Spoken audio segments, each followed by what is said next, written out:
Welcome to our channel English for career. तुम्ही पाहिलं असेल आता सध्या एक कॉमन समस्या आहे, जॉब लागत नाही. बरेच विद्यार्थी जे पासआउट झालेले असतात, डिग्री पासआउट झालेले असतात, त्यांची एक माफक अपेक्षा असते that they should get a job. पण जॉब लागत नाही. आता जॉब लागत नाहीचे अनेक कारण आहेत. याचे एकमेव जे मेन कारण आहे की बरेच विद्यार्थ्यांना वाटतं सहजासहजी जॉब लागावं, जे कदापि शक्य नाहीये. काय आहे तुम्ही पाहिलं असेल आता मला वाटतं गव्हर्नमेंट जॉब बहुतांशी फार कमी झालेले आहेत. एक 5% आहेत. 95% जॉब प्रायव्हेट सेक्टरमध्ये आहेत किंवा कॉर्पोरेट सेक्टरमध्ये आहेत.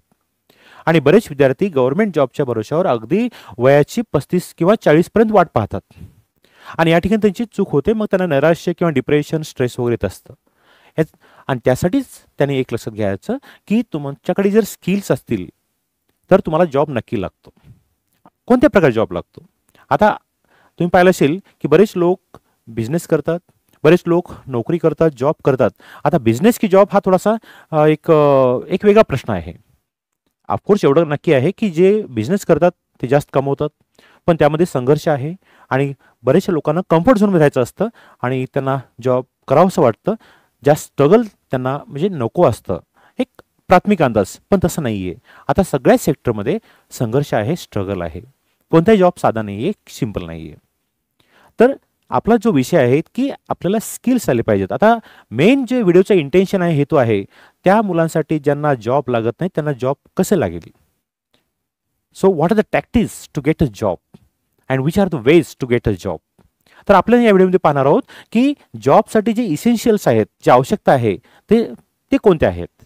आता एक लक्षात घ्या की हे तर क्लिअर सिनेरिओ क्लिअर आहे की 95% जॉब्स आर प्रायव्हेट जॉब्स आणि प्रायव्हेट जॉब्समध्ये स्किल्सला जास्त व्हॅल्यू असते. जर कन्सर्न जे काही कंपनीचा मालक आहे किंवा तो ओनर आहे, जर त्याला तुमचे स्किल आवडल्या, ऑफकोर्स तो अपेक्षापेक्षा जास्त पे तुम्हाला करेल, पण तुम्हाला स्किल्स आवश्यक आहे. पण तत्पूर्वी जॉब्स लागण्यासाठी काय आवश्यकता आहे, तर आपल्या व्हिडिओचं जे मेन टायटल आहे की जॉब लागत नाही, तर नंबर 1 सर्वात महत्त्वाचं स्किल आहे इंग्लिश शिकून घ्या. तुम्हाला इंग्रजी बोलता आली पाहिजे. आतापर्यंत बरेच विद्यार्थ्यांनी फक्त इंग्रजीला एक भाषा म्हणून किंवा मार्क्ससाठी अभ्यास केलेला आहे आणि इथेच त्यांची चूक झाली. स्पेशली तुम्ही पाहिलं असेल महाराष्ट्रीयन मुलं हे अगदी म्हणजे पहिलीपासून किंवा 5वीपासून इंग्रजीला फक्त मार्क्ससाठी पाहतात आणि यासाठी चूक होतं. तेच तुम्ही जर बाहेरच्या परराज्यात पाहिलात तर इंग्रजीला एक गेटवे समजतात. त्यांचं बहुतांश एज्युकेशन इंग्लिशमध्ये होत असतं आणि इंग्रजी जेव्हा माणसाला येते किंवा बोलता येते त्यावेळेस एक जबरदस्त कॉन्फिडन्स वाढतो आणि हाच एक महत्त्वाचा पॉईंट आहे. 4 लोक जर बोलायचं असेल तर आपल्याला कॉन्फिडन्स पाहिजे आणि आपले महाराष्ट्रीयन विद्यार्थी मुलं किंवा मुली या ठिकाणी कमी पडतात कारण त्यांनी इंग्रजीला फक्त विषय समजलेला आहे, एक सब्जेक्ट समजला आहे मार्काचा आणि या ठिकाणी they have certain misunderstanding about English. तुम्ही पाहिलं असेल 10वी नंतर प्रत्येक कोर्स हा इंग्लिशमध्ये आहे, 12वी नंतर प्रत्येक डिग्री इंग्लिशमध्ये आहे आणि डिग्रीनंतर प्रत्येक जॉब किंवा इंटरव्ह्यूज इंग्लिशमध्ये होत असतात मोस्टली. आणि त्यावेळेस तुम्हाला म्हणजे विद्यार्थ्यांना जाणवतं की इंग्रजी आली पाहिजे, पण तोपर्यंत बराचसा वेळ गेलेला असतो. तरीसुद्धा एक लक्षात घ्या, जर तुमचे म्हणजे कॉन्फिडन्स चांगला असेल किंवा विल पॉवर चांगली असेल, तुम्ही आजही इंग्रजी शिकू शकता, बोलू शकता, बोलणं शिकू शकता. त्यामुळे एक कन्फर्म करा की इंग्रजी बोलता येणे हे स्किल आहे आणि ज्याला इंग्रजी बोलता येते, माय डिअर फ्रेंड्स, ज्याला इंग्रजी बोलता येते त्याला जॉब लागतोच, हा आतापर्यंतचा अनुभव आहे. तर आपण पाहूया ज्याला इंग्रजी बोलता येते त्याला जॉब अपॉर्च्युनिटी कुठे कुठे आहेत. नंबर 1 कॉर्पोरेट फील्डमध्ये आहेत. पहा, जे काही कंपनीज आहेत, जे ऑफिस आहेत, कोणत्या प्रकारचं, त्या प्रत्येक ह्याच्यामध्ये तुम्ही पाहिलं असेल, जर ॲड पाहिला असेल पेपरमध्ये किंवा न्यूजपेपरमध्ये, पहिलं लिहिलं असतं इंग्लिश कम्युनिकेशन इज मस्ट और इंग्लिश कम्युनिकेशन इज प्रिफर्ड. त्यामुळे कोणत्याही कॉर्पोरेट सेक्टरमध्ये तुम्ही मुंबई पुणे साईडचे जे विद्यार्थी असतात ते इंजिनिअरिंग किंवा मेडिकल साईडकडे कमी जातात, पण ते कॉमर्स साईडकडे जास्त जातात कारण त्यांना माहिती आहे कॉमर्समध्ये जास्त अपॉर्च्युनिटीज आहेत. ही कोणाची गोष्ट आहे? मेट्रो सिटीची आहे. आणि हा तालुका किंवा जिल्हा स्तरावर तुम्ही पाहिलं असेल आजही मेडिकल इंजिनिअरिंगचे म्हणजे चांगल्या प्रकारचं एक मोठ्या प्रमाणात मुलांचं त्याचं एक हे ट्रेंड आहे. परंतु मुंबई पुणे किंवा बेंगलोर साईडला बहुतांशी स्टुडंट्स प्रिफर कॉमर्स आणि कॉमर्स फॅकल्टीमध्ये तुम्हाला अनेक अपॉर्च्युनिटीज आहेत. तर आपला जो मुद्दा होता की बिझनेस करावं की जॉब करावं, आता त्याच्यामध्ये तो मुद्दा वेगळा आहे. बिझनेस करावं किंवा जॉब करावं या दोन्ही गोष्टीमध्ये तुम्हाला इंग्रजी आली पाहिजे. त्यामुळे या व्हिडिओचा मेन जे टायटल आहे इंग्रजी आली पाहिजे आणि इंग्रजी जेव्हा तुम्हाला येते जॉब लागतोच. तर कॉर्पोरेट सेक्टरमध्ये जे काही मोठे मोठे कंपनीज असतात त्यांचे ऑफिस असतात त्या ठिकाणी तुम्हाला एक काउन्सिलिंग सेक्शन असतं किंवा कंपनीचे मार्केटिंग असते, कॅम्पेन असते, त्या ठिकाणी तुम्हाला चांगले जॉब मिळू शकतात. परंतु परंतु परंतु तुम्हाला इंग्रजी आली पाहिजे. येस, बोलता आली पाहिजे. And that is the first or this the greatest priority for such jobs. त्यामुळे कॉर्पोरेट सेक्टरमध्ये ज्याला इंग्रजी बोलता येते त्याला नक्की जॉब लागतो, गॅरंटी जॉब लागतो. बिझनेस, आता कोणत्याही प्रकारचा बिझनेस करताना इंग्रजी येणं आवश्यक आहे. कारण आता सगळं तुम्ही पाहिलं सगळे मटेरियल्स, सगळे रिसोर्सेस हे इंग्लिशमध्ये आहेत. तुम्ही कोणत्याही प्रकारचा बिझनेस करायचा असेल तर तुम्हाला इंग्रजी नॉलेज येणं आवश्यक आहे. कारण त्या बिझनेसची माहिती घेण्यासाठी, संबंधित माहिती घेण्यासाठी तुम्हाला इंग्रजीमध्येच मटेरियल अवेलेबल आहे मोस्टली. त्यामुळे तुम्हाला कोणत्या प्रकारे बिझनेस करायचा असेल किंवा आपल्या क्लायंटसोबत बोलायचं असेल तर इंग्रजी ही इट्स द फर्स्ट इम्प्रेशन. आपल्याला मराठीचा अभिमान आहे, हिंदी आपली राष्ट्रभाषा यात वादच नाही आहे. परंतु करिअर पॉईंट ऑफ व्ह्यू विचार केला तर तुम्हाला इंग्रजी जर बोलता आली किंवा त्याच्यावर प्रभुत्व असेल तर तुम्ही चांगल्या प्रकारचे बिझनेस सेटअप करू शकता, गॅरंटेड. करेक्ट. हे झालं सेकंड पॉईंट. Third, startup. आता तुम्ही पाहिजे बरेच विद्यार्थी, बरेच यंगस्टर्स जे पास आउट होतात इंजिनिअरिंग वगैरे, ते स्टार्टअप स्वतःची कंपनी तयार करतात.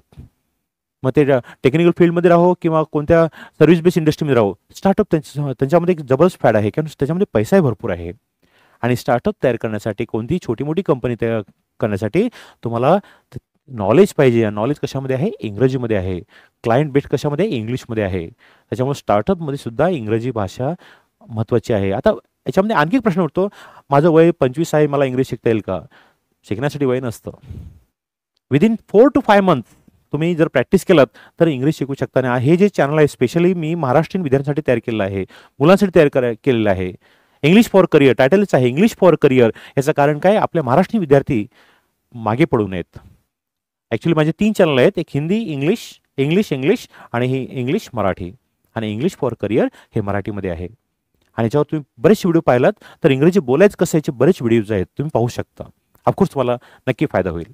नेक्स्ट, आता जर तुम्हाला इंग्लिश आली आणि जॉब अपॉर्च्युनिटी मिळायची असेल तर आता तुम्ही पाहिलं असेल बरेच विद्यार्थी यूट्यूबद्वारे जॉब मिळवत आहेत. आता हे सुद्धा एक माझा प्रयत्न आहे. येस, लक्षात घ्या, मी तुम्हाला आताच म्हटलं माझे 3 चॅनल आहेत, त्यातून मला सुद्धा माझं टार्गेट फिक्स आहे. तर तुम्हाला इंग्रजी बोलता आली तर तुम्ही यूट्यूबद्वारे चांगल्या प्रकारची कमाई करू शकता. तुम्ही पाहिलं असेल बरेच यूट्यूबर्स, ब्लॉग किंवा तुमचे blog makers, even simple reel makers चांगल्या प्रकारे बिझनेस करतात जेव्हा तुम्हाला इंग्रजी बोलता येते. काय हरकत आहे? पैसा कुठून यावा? पैसा येणं महत्त्वाचं आहे, म्हणजे चांगल्या मार्गाने. What I mean to say. Yes, त्यामुळं तुम्हाला हे एक ऑप्शन राहील जर तुम्हाला इंग्रजी बोलता आली तर. आणि इंग्रजी बोलण्यासाठी काहीच म्हणजे हे नाही आहे, इंग्रजी भाषा फार सोपी आहे. Believe me, it is one of the easiest languages in the world. पण ते फक्त विल पॉवर पाहिजे. घरी बसल्या बसल्या तुम्हाला कोणीही जॉब देणार नाही, घरी आणून कोणी तुम्हाला अपॉइंटमेंट लेटर देणार नाही. तुम्हाला बाहेर जावं लागेल, 4 लोकांशी बोलावं लागेल आणि त्यावेळेस इंग्रजी हा will be English will be the first impression. Correct. त्याच्यानंतर या प्रायव्हेट सेक्टर जे मी या ठिकाणी उल्लेख केला होता, प्रायव्हेट सेक्टर ॲक्च्युअली रिपीट झाला पॉईंट तो. तर प्रायव्हेट सेक्टरमध्ये सुद्धा business, private sector more or less same corporate. Private सेक्टरमध्ये कुठे इंग्लिश बोलता आले पाहिजे. किती जॉब्स आहेत, अपॉर्च्युनिटीज आहेत. ॲक्च्युअली मोठ्या कंपनीला असे लोक भेटत नाही आहेत, एक्सपर्ट लोक भेटत नाहीत, स्किल लोक भेटत नाही आहेत. स्किल म्हणजे काय? त्याचं मेन कम्युनिकेशन किंवा त्याच्यावर प्रभुत्व पाहिजे.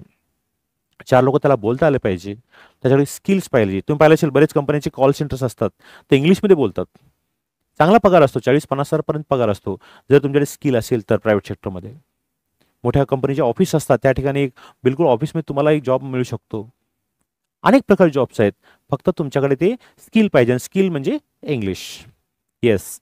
नेक्स्ट जो मुद्दा होता कॉन्फिडन्सचा, तो मुद्दा शेवटी तोच मुद्दा येतो की कॉन्फिडन्स येतं 4 लोकांमध्ये, तुम्ही कुणालाही फेस करू शकता. कारण इंटरव्ह्यू मोस्टली जे होतात ते इंग्लिशमध्ये होत असतात. आणि त्यासाठी मित्रांनो तुम्ही पहिले इंग्लिश शिकून घ्या. तुम्ही जेव्हा इंग्लिश शिकून घेता किंवा शाळेचे जे आता विद्यार्थी आहेत त्यांनी एक लक्षात घ्या की इंग्रजी बोलायची सवय करा. कॉलेजचे विद्यार्थ्यांनी इंग्रजी बोलायची सवय करा, जेणेकरून जेव्हा तुम्ही इंग्रजी बोलायची सवय कराल, when you are habitual for English, तुम्ही तुमच्यासाठी नोकरीचा एक हुकमी एक्का पक्का ठेवलेला आहे. येस, गॅरंटीड तुम्हाला जॉब लागणार आहे. आणि त्यासाठी तुम्ही शाळेच्या विद्यार्थ्यांनी किंवा कॉलेजच्या विद्यार्थ्यांनी इंग्रजीला स्किल म्हणून पाहावं. आणि ज्यांना पासआउट झाले, डिग्री पासआउट झालेत, त्यांनी आजही वेळ नाही गेली, त्यांनी इंग्रजी शिकून घ्यावं, जेणेकरून तुम्हाला जॉब नक्की लागेल. It's my assurance and guarantee. Video कसा वाटला बिलकुल कॉमेंट बॉक्समध्ये लिहा. आणि बिलकुल कॉमेंट जे काही फॉर्मॅलिटीज आहेत सबस्क्राईब, शेअर अँड लाईक हे तुम्ही करू शकता जर व्हिडिओ आवडला तर. आणि करावं अशी अपेक्षा आहे, त्याच्यामध्ये स्वार्थ तुमचा पण आहे, जेणेकरून पुढचा व्हिडिओ तुम्हाला नोटिफिकेशन तुम्हाला मिळेल. Meanwhile I take your kind leave, have a great time, bye bye. Yes, better luck.